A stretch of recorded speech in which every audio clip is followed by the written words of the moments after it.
யாராவது ஒரு மாற்று ஏற்பாடு, ஒரு ஆல்டர்னேட்டிவ். சாப்பாடு சோறு திங்க முடியல, கடுமையான காய்ச்சல், சாப்பாடு சாப்பிட்டா காய்ச்சல் அதிகமாயி செத்தே போயிடுவோம். அப்ப டாக்டர்கிட்ட போனா டாக்டர் சொல்றாரு சாப்பாடு சாப்பிடாத.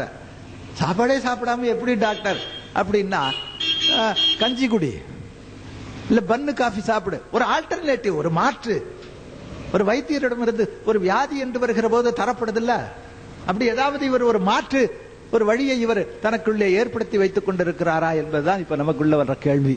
அப்படி ஏதாவது சரி, அவர் ரெடி பண்ணி வச்சிருக்கிறது அவர் யார்கிட்டயுமே சொல்லாமே விட்டுட்டாருன்னு வச்சுக்கோமே, அது அவர் ரகசியமா வச்சிருக்கிறார். அப்படி ஒரு மாற்று வழியை அவர் ஏற்பாடு பண்ணி வச்சிருக்கிறாரு. ஆனா அதை யார்கிட்டையும் சொல்லல. ஆனால் அவரை சார்ந்து அவருக்கு பின்னால் சென்று கொண்டிருக்கின்றவர்கள் அந்த மாற்று வழி என்னங்கிறதையா தெரிஞ்சிருக்காங்களா? அவங்க தெரிஞ்சுக்கலன்னு சொன்னா அவங்க மாட்டிக்குவாங்களே. அவங்க கதி நாளைக்கு அதோ கதியா இல்ல போயிடும். சரி,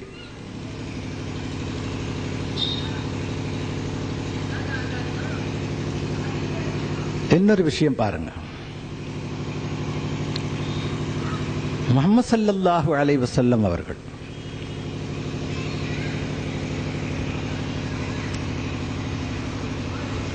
மனிதர்கள் என்று சொல்லப்படுகிற ஒரு இனம்,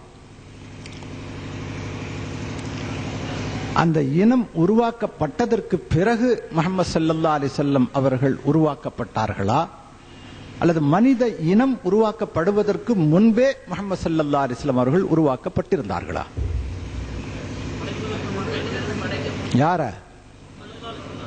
யார படைக்கிறதுக்கு முன்னாலன்னு கேட்கிறேன். மனிதனை படைக்கிறதுக்கு முதல்லயே அவங்க இருந்தாங்க, ரசூலுல்லாஹ் இருந்தாங்க.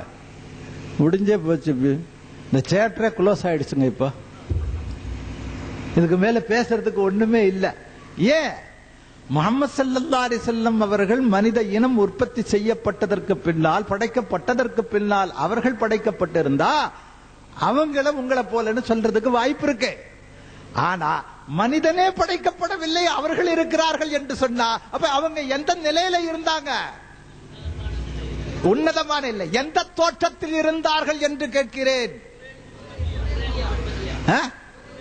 நூரே முஹம்மதியா இருந்தாங்கன்னு சொன்னா, நூரே முஹம்மதியா இருந்தவர்கள் மனிதர்களுக்காக, மனித இனத்தினுடைய நல்வாழ்வுக்காக மனித கோலம் கொண்டு அல்லது மனித உருவம் எடுத்து மனிதர்கள் மீது கொண்ட விரக்கத்தின் காரணமாக முஹம்மது ஸல்லல்லாஹு அலைஹி வஸல்லம் அவர்கள் மனிதரை போல மனிதர்களுக்கு மத்தியில் வந்தார்கள்.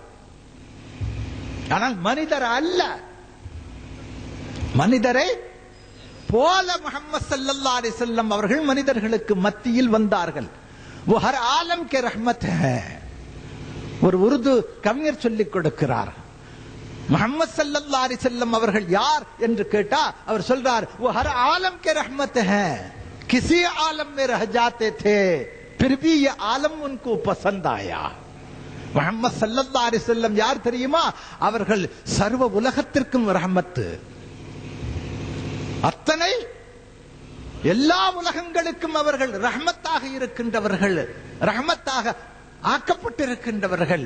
கிசி ஆலம் மே ரஹ் ஜாத்தே, அவர்கள் நினைத்திருந்தால் எந்த உலகத்தில் வேண்டுமானாலும் இருந்திருக்கலாம். கொஞ்சம் கவனிங்க, அவர்கள் நினைத்திருந்தால் எந்த உலகத்தில் வேண்டுமானாலும் அவர்கள் இருந்திருக்கலாம். ஆனால் फिर भी ये आलम उनको पसंद आया, இருந்தும் கூட மனிதர்கள் வாழ்ந்து கொண்டிருந்த இந்த மனித உலகம் அவர்களுக்கு பிடித்திருந்தது. அதனால் மனிதரை போல வந்தார்கள். ஆனால் மனிதர் என்று சொல்லாதீர்கள்.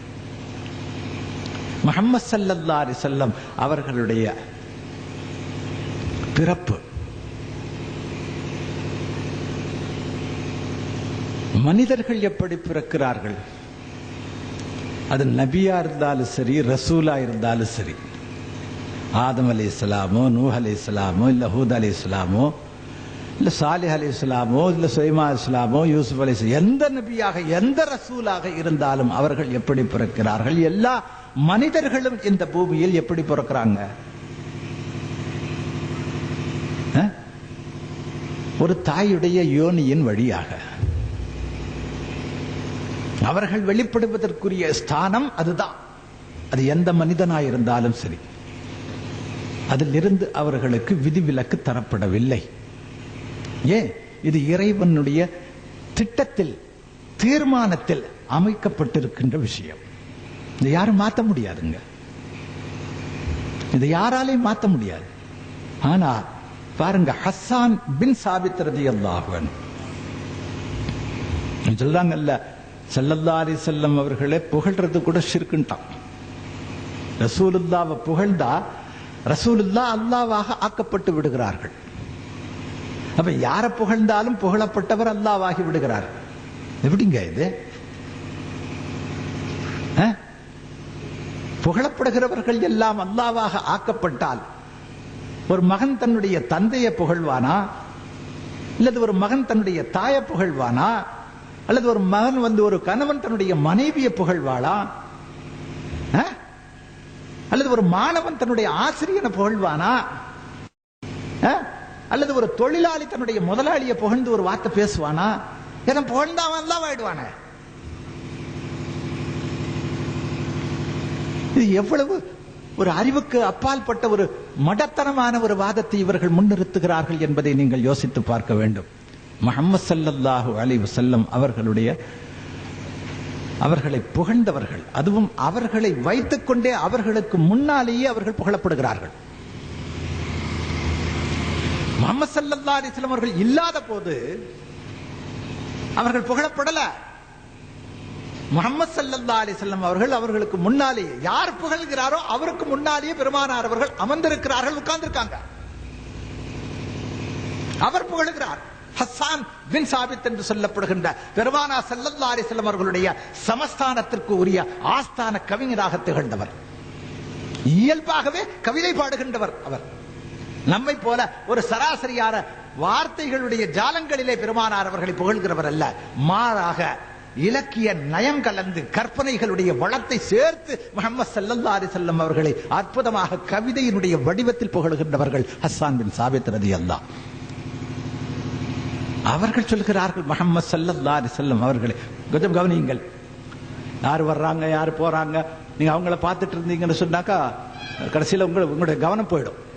அல்லாஹும்ம ஸல்லி அலா சய்யிதுனா மௌலானா முஹம்மதின் மஅதனில் ஜூதி வல் கரம் மன்பஇல் இல்மி வல் ஹில்மி வல் ஹிக்ம் வ ஆலிஹி வ பாரிக் வ ஸல்லம் ஸல்லல்லாஹு அலா நபியில் உம்மி ஸல்லல்லாஹு அலைஹி வஸல்லம் ஸலாத்தும் வ ஸலாமுன் அலைக வ அலா ஆலிக வ அஸ்ஹாபிக யா ஹபீபி யா ரசூலல்லாஹ். ஹஸ்ஸான் பின் சாபித் ரலியல்லாஹு அன்ஹு அவர்களுக்காக பெருமானார் ஸல்லல்லாஹு அலைஹி வஸல்லம் அவர்கள் ஒரு மேடையே மஸ்ஜிது நபவியில் அமைத்து தந்திருக்கிறார்கள். ஹஸ்ஸான் பின் சாபித் அவர்கள் மேடையின் மேலே அமர்ந்திருக்கிறார். கொஞ்சம் கவனிக்கணும். ஹஸ்ஸான் பின் சாபித் ரலியல்லாஹு மேடையின் மேலே அமர்ந்திருக்கிறார். பெருமானார் ஸல்லல்லாஹு அலைஹி வஸல்லம் எங்கே அமர்ந்திருக்கிறார்கள் தெரியுங்களா? மேடைக்கு கீழே மற்ற தோழர்களோடு தோழர்களாக அமர்ந்திருக்கிறார்கள் ரசூலுல்லாஹ். உட்கார்ந்துட்டு ரசூலுல்லாஹ் சொல்றாங்க, ஹஸ்ஸான் பின் சாபித் ரலியல்லாஹு அவர்களை பார்த்து சொல்கிறார்கள் ரசூலுல்லாஹ், ஹஸ்ஸானே உன் ரசூலை புகழ்ந்து பாடு என்று சொல்கிறார்கள். ஹஸ்ஸான் பின் சாபித் ரலியல்லாஹு அன்ஹு பாருங்க, பெருமானார் ஸல்லல்லாஹு அலைஹி வஸல்லத்துடைய ஒரு தனித்தன்மை. அவர்கள் நம்மை போன்ற மனிதர் அல்ல என்பதற்குரிய ஆதாரத்தை ஹஸ்ஸான் பின் சாபித் ரலியல்லாஹு அன்ஹு அவர்களுடைய கவிதை நமக்கு தருது. ஹஸ்ஸான் பின் சாபித் ரலியல்லாஹு தஆலா அன்ஹு அவர்கள் சொல்கிறார்கள், யா ரசூலல்லாஹ், அல்லாஹ்வுடைய ஹபீபே, அல்லாஹ் தஆலா எத்தனை கோடி ஜீவராசிகளை படைத்திருக்கிறான். கொஞ்சம் கவனிக்கணும். அல்லாஹ் தஆலா இந்த பூமியில் எத்தனை கோடிக்கணக்கான ஜீவராசிகளை படைத்திருக்கிறான். ஆனால் எந்த ஒரு ஜீவராசியும் அவனுடைய விருப்பத்திற்கு தகுந்தவாறு தான் படைக்கப்பட்டது. எப்படி? எந்த ஒரு ஜீவராசியாக இருந்தாலும் அது அல்லாஹ்வுடைய விருப்பத்திற்கு தகுந்தவாறு தான் படைக்கப்பட்டது. ஹஸ்ஸான் பின் சாபித் ரலியல்லாஹு அன்ஹு சொல்கிறார்கள், யா ரசூலல்லாஹ், உங்களுடைய ரப்பாகிய அல்லாஹ் இந்த பூமியில் இருக்கின்ற கோடிக்கணக்கான ஜீவராசிகளை அவனுடைய விருப்பத்திற்கு தகுந்தவாறு படைத்தான். ஆனால் அல்லாஹ்வுடைய ஹபீபே, உங்களை அவன் படைத்த போது, கொஞ்சம் கவனிங்க, உங்களை அவன் படைத்த போது அவன் எண்ணியவாறு, அவன் விரும்பியவாறு உங்களை படைக்கவில்லை, மாறாக நீங்கள் விரும்பியவாறு உங்களை படைத்தான். எப்படி படைச்சா?